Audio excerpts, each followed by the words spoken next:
Ei, gente, tudo bem? Aqui é a Giovana, professora de Química do FACEDUCA, e eu vou resolver alguns exercícios daquela lista que a gente começou a fazer no primeiro dia da semana de revisão. Então, vamos começar pelo número 4, que é uma questão que vocês tiveram muita dúvida, pelo que eu vi, quem me chamou no WhatsApp e tudo mais. Então, vamos lá. Ela está falando assim: suponha que um copo a 6,02 vezes 10 a 24 moléculas de água. Sabendo que cada molécula de água possui massa aproximadamente igual a 3 vezes 10 a menos 23 gramas e que a densidade da água é igual a 1 grama por centímetro cúbico, calcule o volume em ml de água existente no copo. Então, a primeira coisa que a gente tem que fazer é descobrir quanto pesa 6,02 vezes 10 a 24, para depois descobrir o volume usando a densidade. Então, a gente vai começar como regra de 3. Como é que vai ficar? A gente sabe que uma molécula pesa 3 vezes 10 a menos 23 gramas. Muito pouquinho, né? Só que a gente não quer saber o peso de uma molécula, a gente quer saber o peso de 6,02 vezes 10 a 24 moléculas. Então, a gente vai colocar aqui embaixo. E é x. Então, a gente vai resolver a regrinha de 3 multiplicando cruzado, como sempre. Então, vai multiplicar aqui 1 vezes x. E como que multiplica essa parte aqui? Primeiro, a gente vai começar com os números normais. 3 vezes 6,02, que dá 18,06. 18,06. A gente mantém o 10 e, como é uma multiplicação, a gente soma os expoentes. 24 mais menos 23, 1. Então, a gente achou quanto pesa essa quantidade aqui de moléculas. Mas a gente não pode deixar assim numa notação científica.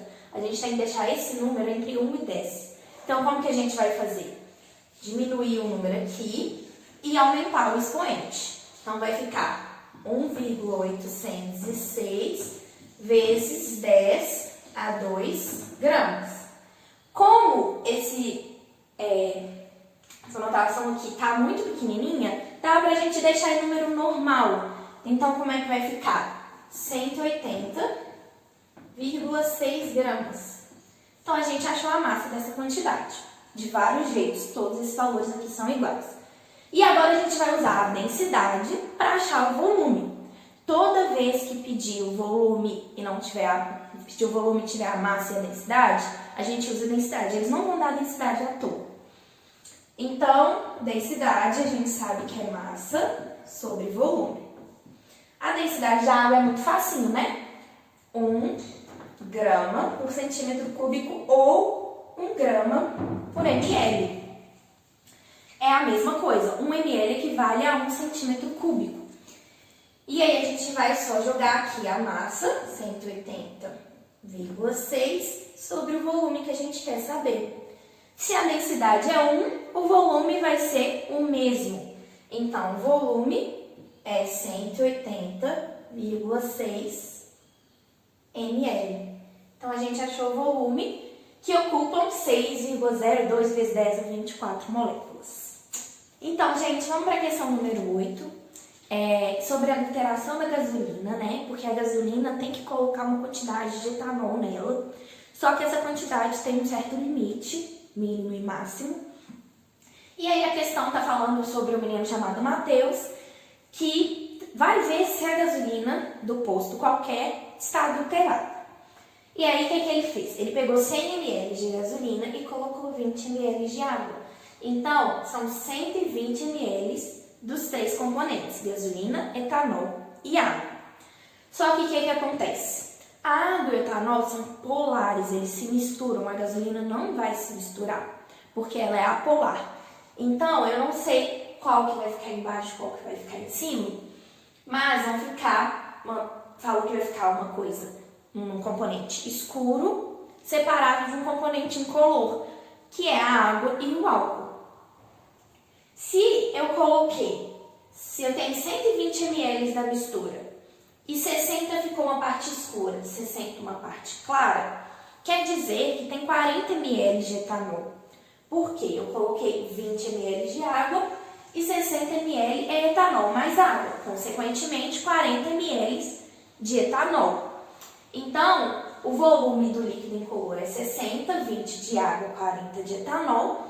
A porcentagem de gasolina no recipiente, se é 60 ml de gasolina em 100, vai ser 60%, né? E a porcentagem de álcool na gasolina. A gasolina tem 100 ml e 40 de álcool, 40% de etanol na gasolina. Essa gasolina está muito adulterada, porque o máximo permitido é 25%. Beleza? Então vamos para a última questão do vídeo de hoje, a 14, que também teve muitas dúvidas. Considerando a reação de neutralização entre carbonato de sódio e ácido clorídrico, sabe-se que 106 gramas de carbonato de sódio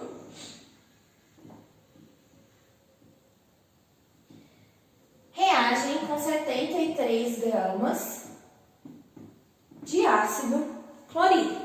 Mas no acidente foi derramado 146 kg de uma mistura cuja concentração em massa de ácido clorídrico é 30%, ou seja, 30% da massa total corresponde a ácido clorídrico. Calcule a massa de carbonato de sódio necessária para neutralizar a mistura. Então, antes da gente fazer a nossa regra de 3, a gente precisa de saber a quantidade de cloro que tem.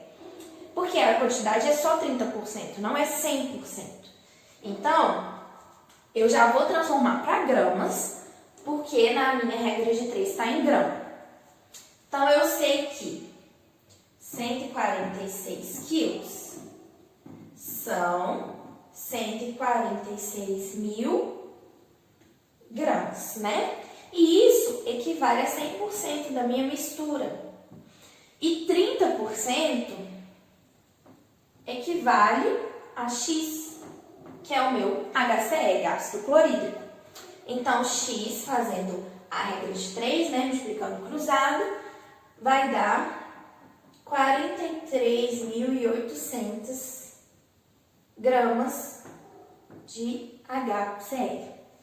E aí, a gente pode colocar aqui em cima agora na regra de 3. 43.800 gramas de HCl para X de carbonato de sódio, que eu não sei.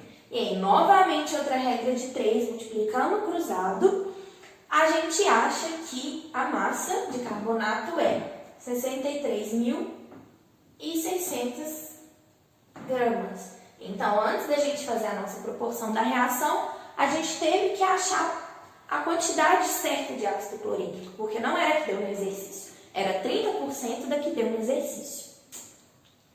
Então é isso, gente. Depois eu vou fazer mais vídeos para vocês. Se vocês quiserem que eu faça mais exercícios desse da outra lista, é só me mandar uma mensagenzinha, que aí eu faço outro vídeo para vocês. Bons estudos, até mais!